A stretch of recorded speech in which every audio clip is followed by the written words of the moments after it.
ঠিক এভাবে আমরা দেখছি যে ঝুঁকি নিয়ে মূলত ট্রেনে উঠছেন। আসলে তার গন্তব্য এভাবে কতক্ষণ থাকবে বা কতদূর যাবে সেটি মূলত দেখার বিষয়। এখন যে অবস্থায় আছে এই অবস্থায় মূলত কোনোভাবেই কিন্তু তার এখান থেকে যাওয়াটা ঠিক হবে না। ঠিক যেমনটা দেখছেন আসলে এই ঝুঁকিটা নিয়ে ঠিক কতদূর যেতে পারে এবং কিভাবে যাবে সেটি কিন্তু একটা বড় চিন্তার বিষয়। আইন শৃঙ্খলা বাহিনীর জায়গা থেকে ঠিক আমরা শুরু থেকে দেখলাম আইন শৃঙ্খলা বাহিনী সর্বোচ্চ পরিমাণে তাদের যে চেষ্টা সেটি চালিয়ে যাচ্ছিলেন এবং কোনোভাবেই যেন ঝুঁকিপূর্ণ যাতায়াত না হয় সে জায়গায় কিন্তু আইন শৃঙ্খলা বাহিনী সেই শুরু থেকেই প্রত্যেকটা ট্রেন এবং প্রত্যেকটা বগি কিন্তু তারা নিবিড়ভাবে পর্যবেক্ষণ করছিলেন। ক্লোজ আপে এখন আছে জিঙ্ক ফ্রেশ টেকনোলজি, যা জীবাণুর সাথে লড়াই করে দেয় সতেজ নিঃশ্বাস 18 ঘন্টা পর্যন্ত। যারা মূলত ছাদে ভ্রমণ করতে অভ্যস্ত তাদেরকেও কিন্তু নিচে নামিয়ে আসার জন্য কিন্তু তারা সর্বোচ্চ পরিমাণে তাগিদটা দিচ্ছিলেন। এরপরেও খেয়াল করা যায় একদম ট্রেন ছাড়ার আগ মুহূর্তেই হঠাৎ করে দু একজন এভাবেই জীবনের ঝুঁকি নিয়ে তারা কিন্তু ছোটে এবং তারা মূলত তাদের যে গন্তব্য সেই ঠিকানায় পৌঁছানোর ট্রাই করে। এবং আমরা প্রায় সময় খেয়াল করি ছোটো ছোটো যে দুর্ঘটনাগুলো হয়ে থাকে মানুষের কিন্তু ইচ্ছাকৃতভাবে যে ঝুঁকি সেই ঝুঁকির পরপরই কিন্তু এই দুর্ঘটনাগুলো আসে।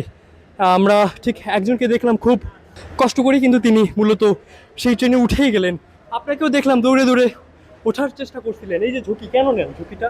ঝুঁকি না, আমাদের একজন উঠে গেছে এই জন্য আর কি, তো চলে গেছে ওই।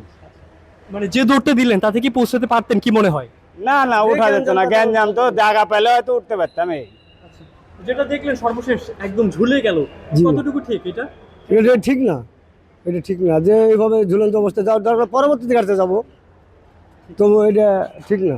আমরা ঈদের আগের দিন পর্যন্ত যারা বাড়ি যাবেন ঈদের আনন্দ করার জন্য, তারা যেন নির্বিঘ্নে নিরাপদে ভ্রমণ করতে পারেন, তার জন্য যা কিছু করা দরকার আমরা সব কিছুই করার চেষ্টা করবো ইনশাআল্লাহ। জোনাল ভাই চেষ্টা চালিয়ে যাচ্ছে নিরাপদ জার্নির জন্য, তারপরে অনেকেই ঝুঁকি নিয়ে যাচ্ছে। একটু আগে আমরা দেখলাম জীবনের ঝুঁকি নিয়ে একদম চলে গেল। আসলে এই বিষয়টি নিয়ে আপনি কি বলতে চান? আপনি দেখছেন যে আমরা ছাদে যারা ঝুঁকি নিয়ে ভ্রমণ করার চেষ্টা করেছে তাদেরকে আমরা ছাদ থেকে নামিয়েছি, এরপর সবাইকে বলেছি আপনারা ভিতরে যান। তো এরপরেও দেখলেন যে ওই ট্রেন ছাড়ার মুহূর্তে দুই একজন দৌড়িয়ে উঠতেছে। তো আমরা এখানে দেখতেছেন যে অ্যানাউন্স করা হচ্ছে কেউ যেন ঝুঁকি নিয়ে ভ্রমণ না করে।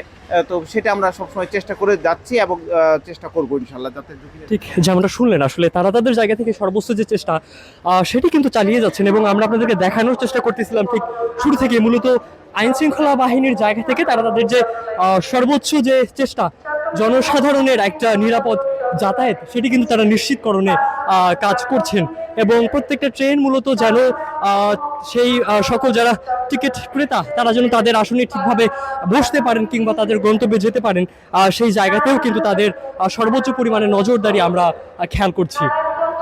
কমলাপুর রেলওয়ে স্টেশন থেকে এটি ছিল।